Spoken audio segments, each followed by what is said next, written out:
Hola a todos quienes van a escuchar un nuevo episodio que traigo en mi canal N11. Acá traigo un gran invitado que tuvimos la oportunidad de conversar sobre el tema de la antigua Grecia y todas estas cuestiones de la sexualidad que la voy a dejar aquí arribita para que también puedan ir a esa conversación. Pero hoy traigo en esta grata conversación al padre Javier Olivera Rabasi. ¿Cómo está, padre? Muy buenos días o buenas tardes, depende de la hora que estén. Todo muy bien, gracias Así a es. Dios. Sí, ¿cómo andan? Sí, bueno, presentarlo como sacerdote católico ante todo, Ujú. doctor en filosofía, historia, es escritor, es misionero y también es creador del contenido de este canal Que no te lo cuenten, que tuvo ahí ciertos problemas, pero qué bueno que ha vuelto a la senda y además es profesor y se dedica a estas conferencias, a escribir libros. Así que para mí es un agrado tenerlo en este canal principalmente porque me gustaría que pudiésemos hablar de el nuevo Papa, el Papa León XIV, Robert Francis Prevost, si lo dije bien, ver un poco de su vida, particularmente porque muchas lo han hecho como alusión a que era un favorito o un elegido de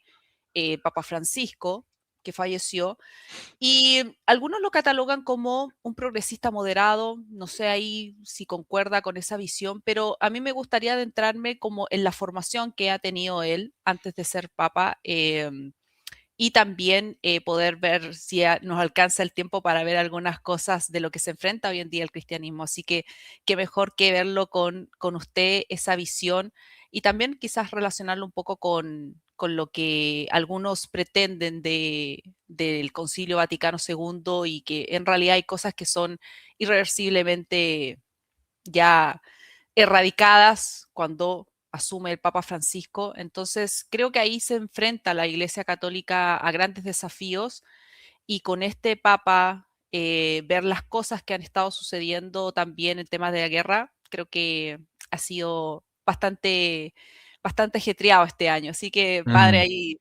sí podemos dejarle con la palabra. Bueno, a ver, lo que yo sé, yo no soy un especialista en el Papa León XIV, ¿no? Pero por lo que fui viendo, em, a ver, cuando estaba declinando el papado de Francisco, yo me acuerdo que empezaban a hacer las típicas ruletas, apuestas, a ver quién va a salir y qué sé yo. A mí me parecía muy claro que el papa que saliera em, iba a ser un papa estilo León XIV. ¿Por qué? Porque la iglesia estuvo y sigue estando bastante polarizada, ¿sí? Especialmente en tiempos de Francisco, que mucha gente parecía que uno, si no estaba con, estaba en contra sí o sí. Y es como que había, eh, incluso en la misma iglesia de sacerdotes uno lo veía, ¿no? Si uno no hablaba de Francisco ni bien ni mal, era porque estaba en contra. Si uno hablaba bien, era porque era un obsecuente. Si uno hablaba mal, era porque era un sedevacantista. Entonces, estaba muy polarizada la cosa, muy polarizada. Entonces, yo cuando fue el tema de la elección del cónclave de Papa León XIV, me acuerdo que lo dije incluso en público y todo, que yo creía que iba a salir pero no porque soy profeta, sino porque me parece que cuando uno lee un poco la historia de la iglesia, es lo que sucede.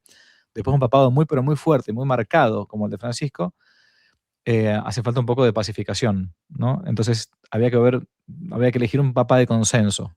Un papa de consenso significa un papa que no esté vamos a decirlo, para ponerle nombre y apellido, no se podía elegir al cardenal Casper o al cardenal Marx, uno de los adalides del progresismo alemán, digamos, ¿no? Y tampoco se podía elegir por el otro lado al cardenal Sará, aunque me hubiese encantado, a este que es africano, digamos, ¿no? Muy sólido. ¿Por qué? Porque la iglesia se iba a terminar aún polarizando más y hasta estaba el riesgo del cisma formal, ya no solamente real. Hay un cisma real donde ya existe un cisma real donde mucha gente cree lo que quiere. Bueno, el caso de Alemania, para hablar de Alemania, ya es un caso concreto. Entonces yo dije, creo que hace falta ser un papa más bien que sea de consenso, de unificación. Y desde el principio lo que se ha cansado de decir el Papa León XIV es que él es el Papa de la unidad. Cuando un Papa te habla de la unidad es porque hay algo que no está unido o Ujú. porque tiene riesgo de desunión, ¿sí? Bien, ese es el punto primero. El punto segundo que preguntabas. La formación del Papa León XIV tampoco es la formación ni la formación de San Pío X, ni de Pío XII, ni la formación, te diría, de un teólogo de la liberación en el sentido más recalcitrante de la palabra. Pero es la formación de un hombre que estudia con los agustinos, se forma con ellos, se ordena para ellos, misiona en lugares lejanos. Es un hombre que probablemente conozca a todo el mundo, no solamente porque fue misionero en Perú, en Hispanoamérica, sino que después tuvo que viajar por todos lados siendo superior general de los agustinos. Entonces conoce y tiene una visión muy, pero muy amplia de la iglesia. A diferencia de Francisco, que Francisco no había salido nunca prácticamente de Argentina. Como digo, como sacerdote o como apenas un tiempo que estuvo en Alemania, cuando fue recluido allá en Alemania, un tiempo cuando era joven, pero después estuvo siempre en Argentina, en Buenos Aires prácticamente. Entonces no tenía esta visión que tiene distinta el Papa León XIV. No es un teólogo, no es Ratzinger, ¿no? León XIV. Ahora, yo sí creo que es un hombre que tiene muy, pero muy buena voluntad, ¿no? Es un hombre que tiene fe realmente. Es un hombre que probablemente tenga también baches en la formación, como muchos de los teólogos o de los que han sido formados en la última segunda mitad del siglo XX, ¿sí? Pero que eso a ver, no, para ser papa no hace falta ser Santo Tomás de Aquino, digamos, ¿no? Hace falta, en todo caso, rodearse de gente que tenga una sólida formación para el derecho canónico, derecho canónico, para lo teológico, a ver, el tema de la vida, o sea, es lo que hacía en su momento, por ejemplo, Juan Pablo II, ponía en sus mejores lugares, en los lugares más clave, a esa gente. Bueno, lleva nada más que un año. A muchos amigos, incluso cercanos, que son ansiosos y quieren que cambie todo de un día para otro, evidentemente no terminan de conocer al Papa León XIV. Es un hombre que va a dejar pasar los cargos que deban pasar, el tiempo que deba pasar para que los cargos que ya están puestos de antemano vayan caducando, digamos, con el tiempo, pero no va a dar un timonazo que pueda llegar a poner en riesgo esa unidad. O sea, Papa León XIV, para que uno entienda, recibió al Titanic, un Titanic. Con un caos gigantesco. O sea, la verdad que el pontificado anterior ha sido un pontificado de mucha desunión, decía antes, y también de confusión, incluso de ambigüedad hasta doctrinal. Al punto tal que si en algunas conferencias episcopales, como las africanas, se negaron a aplicar fiducia supplicans, y otras completas dijeron, bueno, nosotros estamos de acuerdo a aplicarlo, bueno, evidentemente hay un problema grande, ¿no? Entonces, ¿por qué? Porque hay una división. Por eso él habla de unidad. Entonces, aquellos que están muy apurados para decir, bueno, que cambie todo ya cuanto antes y todo enseguida, bueno, quizás no tienen toda la visión completa que tienen los papas, ¿no? A eso voy yo. Ahora no, reitero, no, para mí sí han visto imágenes de joven, un cura jovencito en un ritual en Perú, creo que fue, apenas salió con algo tipo pachamámico, qué sé yo. A ver, para el que conoce Hispanoamérica, eso es moneda corriente en muchos lugares. Es moneda corriente. No digo que esté bien, está mal, ¿sí? Pero tampoco yo puedo, si agarran archivo, a ver, nadie resiste un archivo. Si yo estoy buscando archivos tuyos hace 20 años, te mato. Y si buscan archivos míos hace 20 años, también alguna cosa van a encontrar cuando yo era joven, que también, ¿entienden? Bueno, yo creo que hay que ser también, la caridad piensa bien de San Pablo, ¿no? Entonces hay que dar un poco más de tiempo. Ahora, en ese dar tiempo, bueno, retomando un poco de lo que, de lo que señalaba de la formación del Papa León XIV, tengo entendido que tiene un grado de matemática, es doctor tiene un doctorado en Derecho Canónico, también tiene su maestría en Teología. O sea, es una persona que tiene una preparación muy importante y al mismo tiempo también algo que no se veía en Papa Francisco, y del cual también se logra ver en su misa cuando él, ¿cierto?, asume como papa, porque significó también el centrarse en algo clave que fue en hablar de Cristo y que era algo que no se veía hace mucho tiempo con todo este tema del woke, con todo este tema del cambio climático, dejar como de lado algo esencial que él retoma y que me gustó mucho cuando él hizo su declaración de que el matrimonio era entre un hombre y una mujer. Creo que eso a mí me pareció vital, porque al mismo tiempo también significaba una polémica enorme para las cuestiones que uno había visto ya con el Papa Francisco. Lo que pasa es que si nos alegramos porque un papa católico diga que el matrimonio es entre varón y mujer, estamos mal. Sí, entiendo a qué es lo que se refiere por... Estamos alegrándonos por cosas que sí, O sea, es como si de la obviedad. mañana un matemático me dice, ¿saben qué? Les voy a decir una cosa súper importante. 2 más 2, 4. Oh, qué bueno, dijo 2 más 2, 4. O sea, estamos mal. Sí, Significa que muchos matemáticos no están diciendo que 2 más 2 son 4, ¿ok? Bueno, pero significa que el relativismo tomó su... a eso voy. Si nos alegramos por lo elemental, es porque nos Sí. vamos mal, bastante mal. Sí, bueno, eh, pero reitero, yo tengo un gran afecto. Aparte, hay otra cosa más, que el Papa León XIV, claro, es norteamericano. Entonces, su modo de ser es distinto. Y esto lo sé digamos, de primerísima mano. Antes cualquiera pedía una entrevista con el Papa Francisco y probablemente a muchos se la daban, ¿no? Y recibía a todo el mundo y aceptaba a todo el mundo. Y después, claro, estaban todos los problemas que había que salir porque cuando uno habla mucho, eh, puede tener, y como uno no está inspirado todo el tiempo por el Espíritu Santo, puede también equivocarse. O puede decir cosas que son inconvenientes, o puede decir cosas que son ambiguas. O cuando uno recibe a todo el mundo, y bueno, puede ser que también se le escape y que mejor hubiese sido mejor no recibirlo, porque sí, o no recibirlo públicamente, porque capaz que puede darse a entender mal. ¿Me explico? Mm. Bueno, este papa está llevando las cosas hacia un cierto orden, que fue típico del orden romano, del orden de la iglesia, digamos, ¿no? La diplomacia, que mucha gente cree que es algo malo, bueno, tiene, tiene su razón de ser. O sea, no es solamente, el vestido negro para las mujeres, algo para la reina de España. Eso es infantil pensar que eso nada más que la diplomacia. No, hay toda una razón de ser de la diplomacia vaticana, de la diplomacia, digamos, incluso civil, laical, que tiene una razón de ser. ¿Mm? El respeto por la investidura, el respeto por los tiempos del otro. Bueno, hay muchas cosas bueno, pero bueno, esto no es sencillo. Después de pontificados muy fuertes como fueron el de Juan Pablo II, una figura Mm. imponente, ¿no? Un tipo que era un showman, un actor, era impresionante, impresionante. Había que emularlo. Después llega Benedicto, que era un teólogo de escritorio, ¿no? Un santito, pero un teólogo de escritorio.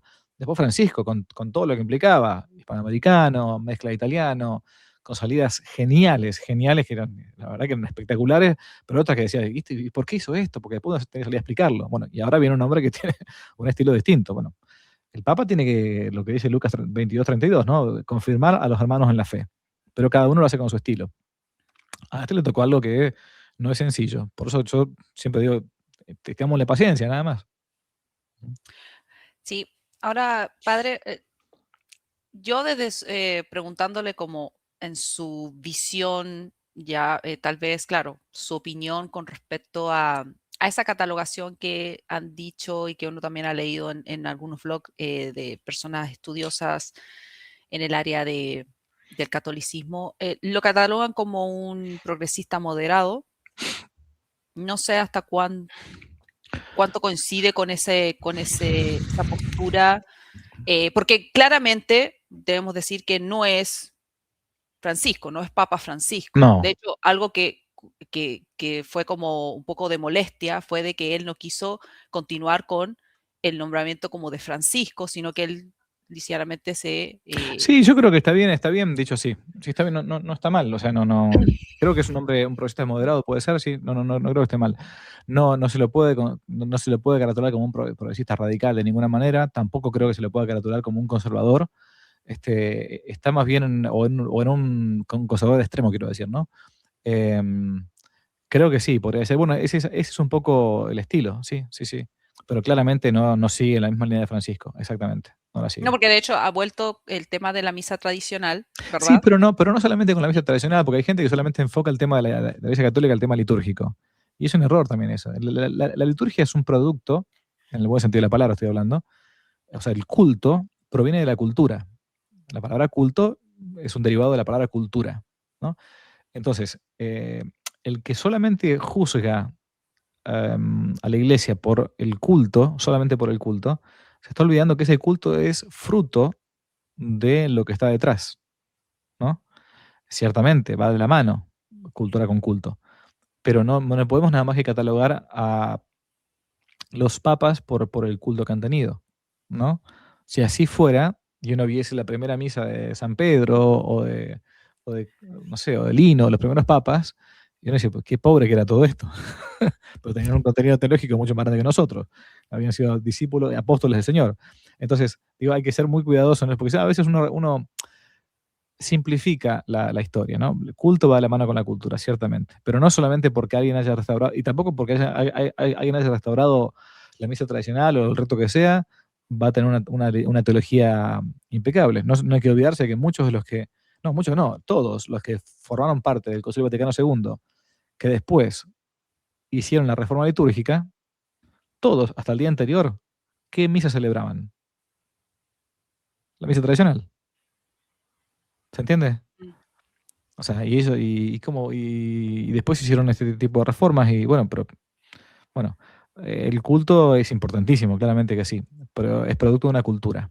Por lo tanto, hay que buscar de vuelta volver a una cultura verdaderamente católica, para que también después, a partir de ahí, junto con eso, se restaure el culto. Ahora, en esa verdad del culto católico, uno se pone a reflexionar sobre lo que significa y lo que significó el Concilio Vaticano II y las cuestiones que después irreversiblemente fueron cambiando y que termina ya muriendo toda esa lógica tradicional con el Papa Francisco. Eh, ¿Cómo enfrentarse de aquí en adelante con todo lo que está aconteciendo? ¿Cómo enfrentarse a eso? ¿Qué desafíos presenta hoy en día para el cristianismo estas cuestiones? Y me remonto un poco a este libro que se habla sobre la descomposición del catolicismo de Louis Vougier. Em, y también porque en algún momento conversé con el padre Charles Moore con respecto a las fisuras que hubieron en la Iglesia Católica, que de hecho lo voy a dejar ahí también para que vayan, y también con respecto al Concilio Vaticano II, porque creo que hay una gran conexión, pero ante eso, ante ya aceptar la realidad, aceptar que ya es evidente que hay cambios y que no se va a poder volver a esos tiempos de los 60, de los 70, que tal vez lo trató de hacer muy bien hecho el Papa Juan Pablo II y Benedictino XVI, pero ya hay cosas que no se pueden realizar. ¿Cómo enfrentar esos desafíos? Porque es lo que uno se pregunta en sí en estos tiempos. A ver, yo no quiero volver a los 60. O sea, la iglesia no atrasa, qué sé yo, 60 años. La iglesia atrasa 2000 años en todo caso. O sea, yo quiero volver a las enseñanzas del Evangelio, a las enseñanzas de nuestro Señor Jesucristo, a la enseñanza de los apóstoles. Entonces, ¿por qué? Porque la iglesia tiene 2000 años, no tiene ni 50, ni después del concilio, ni antes del concilio. Cuando alguien me habla antes del concilio, después ¿de qué concilio? ¿De cuál de todos? ¿De Éfeso? ¿De Calcedonia? ¿De Nicea? Porque el Vaticano II es un concilio más. No es el único del mundo, ¿no? Aunque muchos los han puesto como una especie de superdogma, ¿sí? Ahora, yo tenemos que buscar siempre eso como católicos, a las enseñanzas de la iglesia que tiene 2000 años. La iglesia no es el obispo la iglesia no es el papa tampoco. La iglesia no es el cura de la parroquia. La iglesia es lo que es la esposa de Cristo, es el cuerpo místico de Cristo, que a su vez tiene una enseñanza que, con el tiempo, en cuanto al dogma y a la moral, a la fe y a la moral, no va cambiando. No se puede cambiar. Mañana no puede venir un papa y decirme, bueno, a partir de ahora mentir está bien. No puede decir mañana un papa decir, bueno, a partir de ahora vamos a ver, qué sé yo, vamos a decir que la fornicación está aceptada. Bueno, como todo el mundo fornica, ¿vio? Todo el mundo tiene relación antes de matrimonio. Entonces saquemos el sexto mandamiento afuera, se acabó. Como todo el mundo cree que el matrimonio se puede disolver, entonces pongamos el divorcio. Entonces, eso no es católico, sería herético, sería una herejía, ¿sí? Entonces, un papa no es un fabricante de doctrinas, es un administrador de verdades, que es distinto, ¿sí? Y eso para cualquier papa, para Alejandro VI, para San Pedro, para quien sea. confirma a tus hermanos en la fe. Lucas 22:32, de vuelta. Cuando uno tiene esas dudas, entonces, bueno, ¿y esto cómo se entiende? ¿Qué hay que creer? ¿Qué hay que pensar? ¿Me tengo que ir al catecismo? ¿Me tengo que ir a los documentos de la iglesia, a los padres de la iglesia? ¿Me tengo que ir al Denzinger, que es el compendio del magisterio de la iglesia de 2000 años? Porque puede ser también que, ahora, que pase que haya papas, obispos o curas que sean, a veces, que no sean claros. Entonces, bueno, ¿qué es lo que yo tengo que entender? O documentos de la iglesia mismo que puede ser que no sean claros. Por eso siempre, a ver, en eso ha sido bien claro en su momento Juan Pablo II, Benedicto XVI, cómo hay que interpretar el Concilio Vaticano II, a la luz de lo que siempre se dijo. ¿Tengo alguna duda? Listo, me voy a lo que siempre se dijo en la iglesia. Porque lo que tienen algunos documentos del concilio, y esto sí es verdad, hay que decirlo alto y claro, es que algunos documentos del concilio son ambiguos. Y por lo tanto caen en lo que Romano Amerio, un gran teólogo recomendado por Benedicto XVI, llamaba el circiterismo. ¿Qué es circiterismo? Que yo puedo interpretar una frase de un modo o de otro. ¿Me explico? Yo puedo Mm, interpretar una frase de una manera o de otra, ¿no? Bien, entonces eso cuando uno encuentra que un texto puede ser interpretado ambiguamente, me debo ir entonces a lo que siempre se creyó en la iglesia. ¿Mm? sí, a ver, pensaba en interpretar de un modo u otro. Ujú. Me parece igual algo, un peligro en la propia interpretación en sí. O sea, Claro. yo desentrañé el significado, pero puedo darle la versión que yo quiera, que me parece que es un poco lo que también surgió con Papa Francisco, en muchas de las cosas. En muchas de las cosas, sí, en muchas de las cosas, no solamente en documentos, también a veces en declaraciones públicas, ¿no? Cuando decía, por ejemplo, ¿se acuerdan de las primeras este, entrevistas aéreas?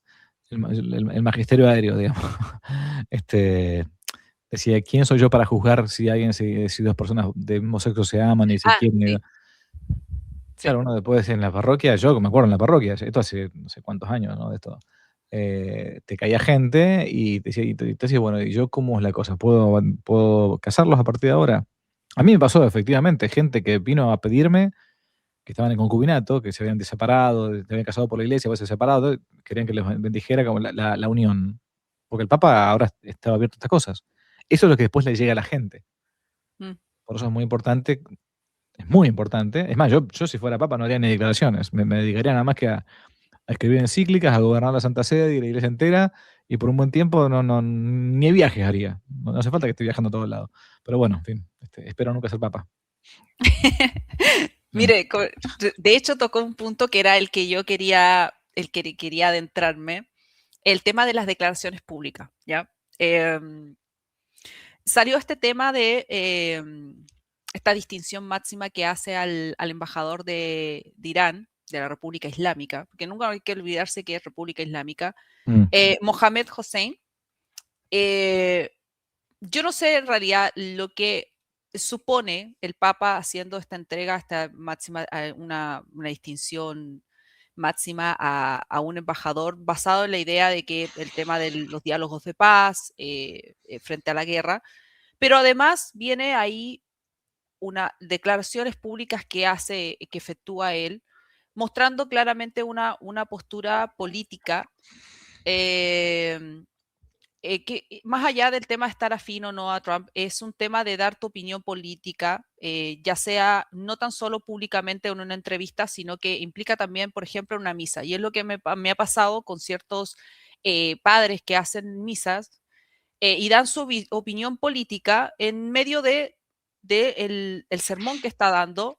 No me parece un poco el tema de que se esté presentando esta situación de estar dando esa opinión política con respecto a Venezuela. Lo escuché en muchas declaraciones que hace abiertamente como en la misa.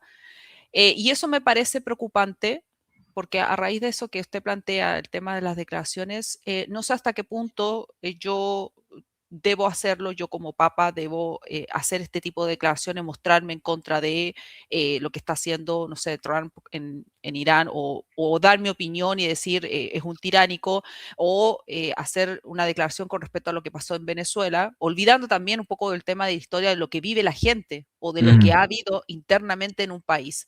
Porque de hecho un venezolano sale y dice, bueno, usted opina sobre esto, pero en realidad que usted no está viviendo en Venezuela. Entonces, Bueno, eso me produce, ahí tengo como esa dicotomía que bueno, lo no que sé pasa es cómo. que, a ver, hay un tema que yo he tocado muchas veces en mi canal y todo, que es la, eh, la falta de educación católica que tenemos los bautizados respecto a la figura del Papa. ¿Mm?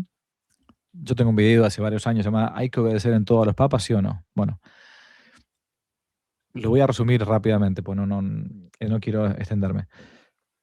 En nuestros países hispanos, los que han sido evangelizados por España, digo yo, tenemos un enorme amor por el papado, ¿sí? Se nos habla de las tres cosas blancas muchas veces: la Eucaristía, la Santísima Virgen María y el papado, ¿sí? ¿Por qué? Porque nosotros fuimos conquistados y evangelizados por España, pero no cualquier España, no la España de estos personajes que están ahora en el No, gobierno no. español, no, no, no. La España de los Reyes Católicos, la España de la contrarreforma católica, la España que luchó contra el protestantismo, la España que luchó contra la herejía protestante. ¿Y cuáles eran cuáles eran esos valores fuertes que España tenía? Esa lucha contra el protestantismo hacía que ensalzara enormemente la figura de quién, del Papa, que era muy destacada por los protestantes. Sí. Por lo tanto, todo el mundo hispano, esto es una constante en todo el mundo hispano, de España misma, la península ibérica, hasta Hispanoamérica, tenemos en nuestro ADN espiritual ese amor por el papado. Amor por el papado que después, con el tiempo, cuando vino la declaración del dogma de la infalibilidad papal con Pío IX, Pío IX, muchos interpretaron mal y creyeron que el papa era infalible siempre, en todo lugar, y hasta cuando hacía sus necesidades en el baño, siempre era infalible, ¿no? ¿No? Esto lo que voy a decir es tal cual lo que les cuento. Una vez un niño en una clase con una monjita en el colegio primario, el niño le pregunta, pero hermanita, hermanita, esto es verdad, ¿eh? Hermanita, hermanita, ¿los papas también van al baño? Sí, sí, claro, van al baño, sí, sí, son seres humanos. Y cuando hacen sus necesidades, ¿también tienen olor?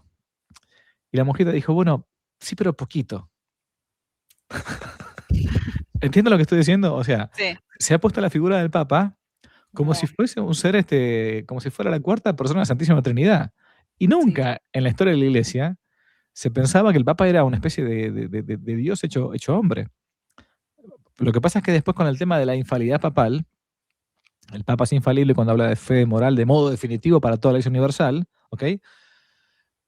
Quedó como en mucha gente, sobre todo en nuestros países hispanos, como que el Papa, de todo lo que hable, es infalible. Aun si hablara sobre el calentamiento global, o los aires acondicionados, o el fútbol, o lo que sea. Entonces, el Papa anterior era el Club de Fútbol San Lorenzo, en Argentina. Este actual le gusta el Real Madrid en España. Entonces, ¿yo qué tengo que ser del Real Madrid o de San Lorenzo porque va cambiando el Papa? No, no. Bien.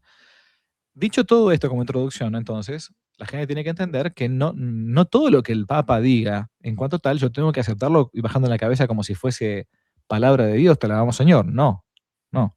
Él puede tener, en primer lugar, opiniones políticas en cuanto persona individual, doctor privado, se le llama en exacto. teología, o puede tener opiniones políticas en cuanto jefe de Estado.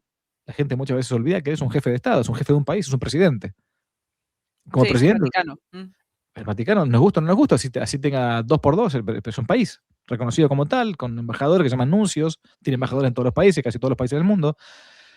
Ahora, uno podrá decir, pero ¿no sería mejor que fuese el más prudente para tocar algunos temas? Bueno, eso es discutible, claro que sí, puede ser. También hay que ver la información que a él le llega. También hay que ver que él tiene una formación que a él quizás en conciencia le hace decir eso, ¿no? Y uno, ¿tengo que estar de acuerdo en todo lo que diga? No, no, porque no es dogma, ni afecta la moral de la iglesia. ¿Debo respetar su opinión? Claro que sí.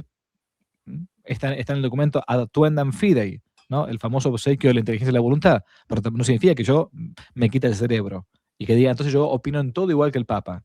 Yo puedo poner perfectamente distinto un tema político respecto de cualquier Papa. Pero lo mismo puede pasar si viene un Papa que dice que está a favor de Trump. Entonces, si yo soy católico, ¿debe estar en contra de Trump porque el Papa, debe estar a favor de Trump porque el Papa está a favor de Trump? No, no obligatoriamente. ¿Me explico? Ahora, sí es verdad que la iglesia debe meterse en política cuando el mundo civil, el mundo laical, el mundo, se mete con los principios de la iglesia. Si, por ejemplo, un, un presidente de una nación impusiera el aborto, el Mm, Papa, sí. el Papa debe meterse y decir, miren, esto está mal, ustedes no pueden votar al tipo este, porque están como siendo casi prácticamente cómplices de este hombre, ¿entienden? Entonces no queda, no es que meterse en política siempre y en todo lugar sea malo. La iglesia tiene que iluminar con sus principios todo ámbito moral. Y la política depende de la moral, en cuanto tal.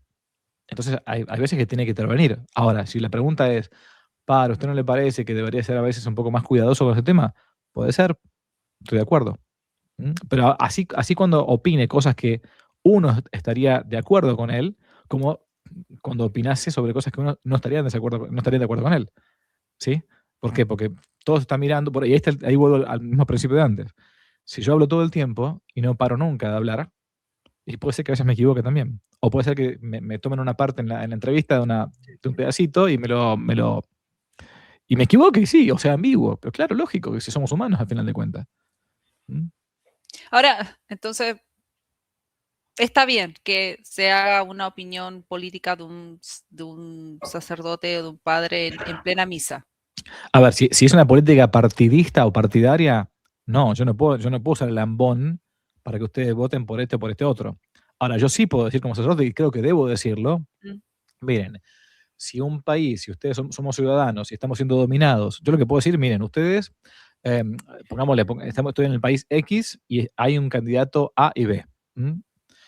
Yo, la verdad que la democracia es un sistema totalmente imperfecto, putrefacto, la partidocracia es nefasta, bueno, pero si ustedes quieren votar, yo lo que les puedo decir es, no puedo decirle por quién voten, pero tengo que iluminar los principios. Un católico tiene que manejarse con principios que son llamados no negociables. La defensa de la vida del principio hasta el fin, el matrimonio entre hombre y una mujer, bueno, el respeto por la fe católica. Si ustedes ven que un candidato no está con eso, no pueden apoyarlo. Y si no pueden apoyar a ninguno, no apoyan a ninguno, y punto. ¿Sí? Entonces yo tengo que iluminar, no puedo decir, no, nosotros nada más que somos católicos en la vida privada. No, lo que yo no puedo hacer es agarrar el púlpito o lambón y empezar a partir de ahí a jugar a ser una especie de puntero político de un partido. ¿Me explico? Ya, no sé, eso lo entiendo. Entonces, a mí me queda duda con respecto a un padre que cuando está terminando la misa señala, bueno, vamos a orar por la tiranía que se está cometiendo en Venezuela, porque claro, había ocurrido justamente la captura de Maduro.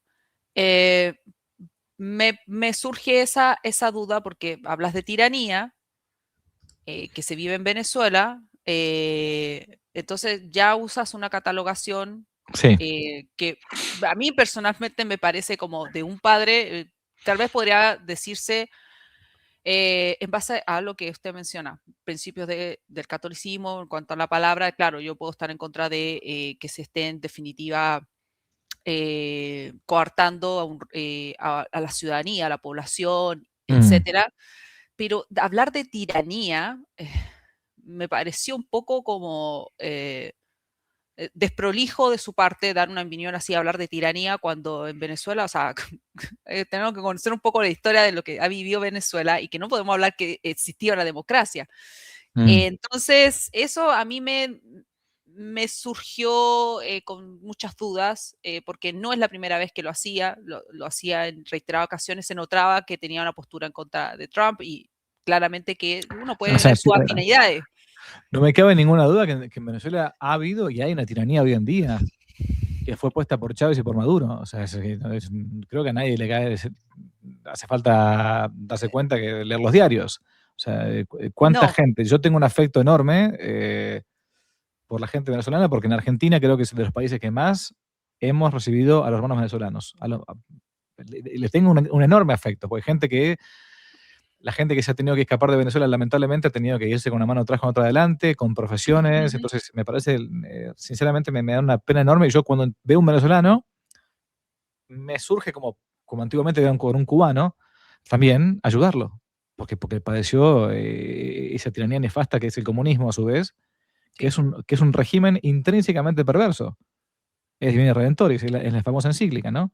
Entonces, eh, obviamente que una tiranía. Ahora si uno me dice, pero ¿usted qué opina de lo que vino después y no es más de lo mismo y no sé que están sacando el petróleo y qué sé yo? Está perfecto, pero no quita que lo anterior era nefasto. O sea, Sí, lo que pasa es que el concepto, lo que él señala, no es en relación a lo que se vivía en Venezuela, ya lo sino sé, que era, ya lo era, sé, ya lo ah, sé. ya, Sea lo que vas, no, estoy ya, entendiendo el no sé, planteo. quería como No, aclarar. entiendo el planteo, pero digo, y así mismo, sea para un lado o para el otro, reitero, que lo que hay que entender de fondo es este principio que decía anteriormente, que tenemos que entender mejor el catecismo. El Papa no es la cuarta persona de la Santísima Trinidad. Entonces, cuando uno comprende bien, a ver, el Papa, en tiempo de Carlos V, el gran emperador Carlos V, invadió Roma y el Papa tuvo que escaparse, el famoso saqueo de Roma, ¿no? Pero porque el Papa estaba jugando a dos puntas con los musulmanes y Carlos V estaba buscando la cristiandad. Y, o sea, el Papa estaba equivocado políticamente. ¿Entienden? Sí. En aquellos tiempos, nieto de Isabel la Católica, Carlos V, no tenía ningún problema. Decía, bueno, usted es un jefe de Estado, ha hecho una opción política. Nosotros estamos en contra de esto. Y nadie lo excomulgaba a Carlos V por eso. ¿Entiende? Pero bueno, creo yo que nuestros países hispanos, reitero, tenemos esa concepción un poco medio papolátrica, la papolatría, ¿no? De que los papas son una especie de Dios en la tierra. Está mal eso. Sí, era una, era una duda en realidad que tenía como, no sé si casi existencial, pero sí dije, voy a ver la posibilidad de poder plantear eso porque creo que hay muchas otras personas que pueden estar escuchando y que tal vez lo han visto también en alguna misa y que de repente se hace perder un poco el sermón o la palabra en Sí. sí, porque ya te disgusta Mira, el- muy fácil, muy fácil. Así como hacían nuestros abuelos. Cuando llegaba el momento del sermón y el cura decía tonteras, iban a fumar un cigarrillo afuera y listo. Y después volvían después para la casa de oración. Hacían eso, era muy común. No sabía, no sabía que podía hacerse así. El sermón no es parte de la misa. El sermón no es parte de la misa. Si yo voy a una misa Ah, y veo que el sermón, de hecho, antiguamente el cura en la misa, para mostrar que el sermón era parte de la misa, eso se quitó después de la reforma litúrgica, el manípulo que lo tenía colgado de acá, que ¿mm? es un ajuar litúrgico, terminaba de leer el evangelio, se quitaba el manípulo, lo colocaba sobre el misal, como si una especie de pausa en la misa, ¿Eh? iba Lambón, predicaba, y después volvía, se colocaba el manípulo como signo, ahora continúa con el rito. ¿Mm? Es más, antiguamente los sermones no se daban en la misa. Esto es falta de peste, ¿te das cuenta? No conocemos historia de la iglesia. Antiguamente las misas se hacían de mañana, durante la mañana, temprano en la mañana. Mm. Y la gente no se levantaba a la mañana para ir a misa muchas veces, porque tenía que ir a trabajar, tenía que ir al campo, lo que fuere. ¿Y cuándo escuchaba los sermones? En la tarde. Entonces, ¿qué pasaba? El cura celebraba misa en la mañana, durante la mañana, sin predicación, y en la tarde, cuando la gente volvía a trabajar del campo, pasaba por la parroquia, por la iglesia, pongámosle, no sé, 5 de la tarde, porque se manejaba por la luz solar, y escuchaban el sermón del día, o el sermón pues, ya del domingo, lo que fuere, y así se instruye la gente católicamente. El cura no estaba todo el tiempo predicando en las misas. Por eso es que, ¿por qué lo digo? Porque el sermón no forma parte del rito. Por lo tanto, si alguno va a una misa, lo digo ahora para la gente que va a misa y se encuentra con un cura medio trasnochado o lo que sea, o que dice este tipo de cosas u otras, ¿no?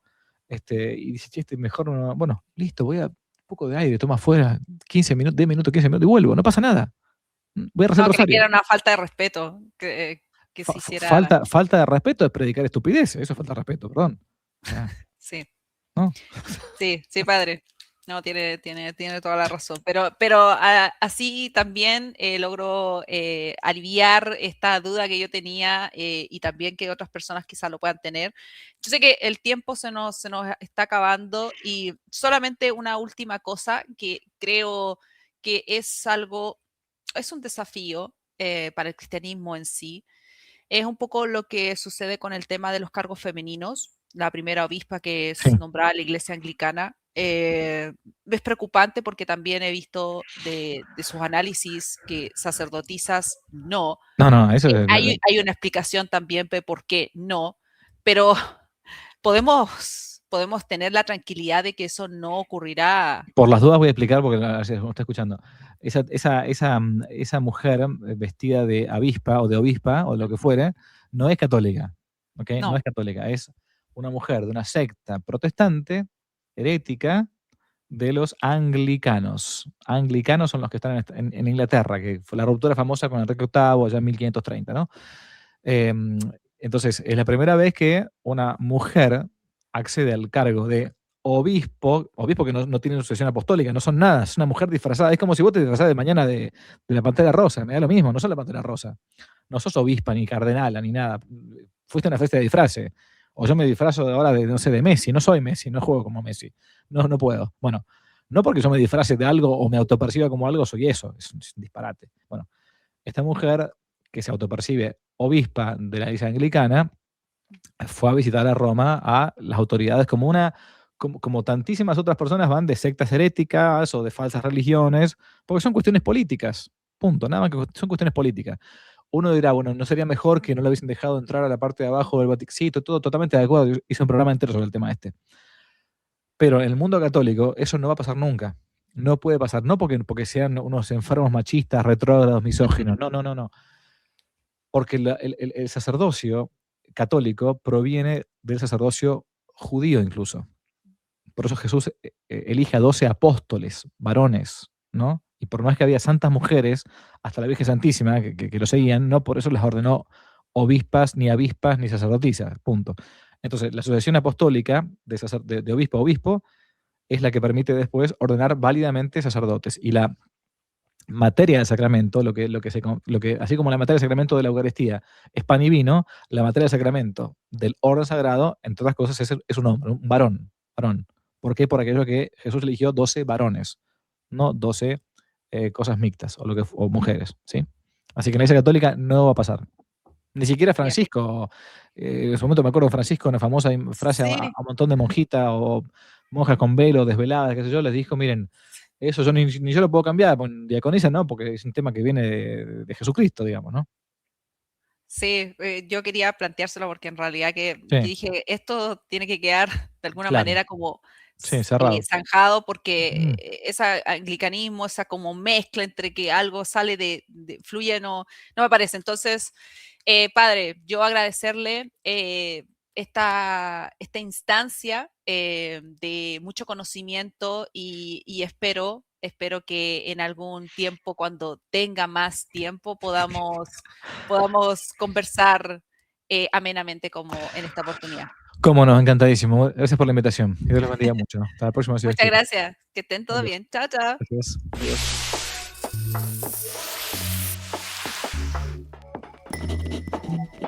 Adiós.